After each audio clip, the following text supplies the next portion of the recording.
අද ඔයාලට ඔන්න අද බලා ගන්න පුළුවන් මම අද මගේ ගෙදර පොළව සිමෙන්ති මැදලා කපලා වැක්ස් කරලා තියෙන්නේ. ඉතින් මේකේ පසු කාලීනව ටයිල් අල්ලන්න දැන් ටයිල් අල්ලන්න සල්ලි නැත්නම් අඩු වියදමින් මේක කරගන්න පුළුවන්.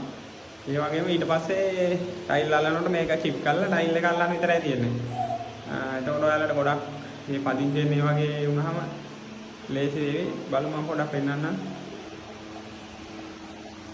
මේක අරගෙන වැක්ස් කරාට පස්සේ පොලිෂ් කරාට පස්සේ ලිස්නයක් තියෙනවා.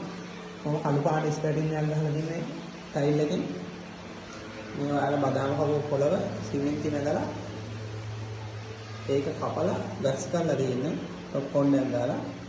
ඉතින් ඔන්න ආකාරයේ ෆිනිෂින් එකක් ගන්න පුළුවන්. ඔයාලා බලන්න වැක්ස් කරලා පොලිෂ් කරන විදිය මම ඔයාලා වීඩියෝ දැන් පෙන්නන්න. මේ අවසානයෙන් ගන්න පුළුවන්. ඒ වගේ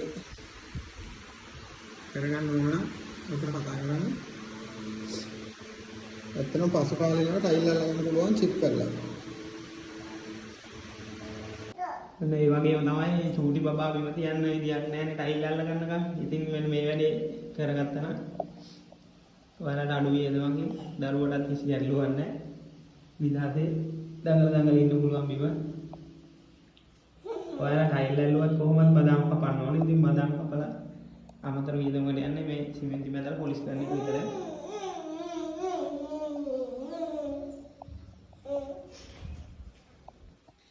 ඉතින් ඔන්න වගේ නිදහසේ ඉන්න පුළුවන්.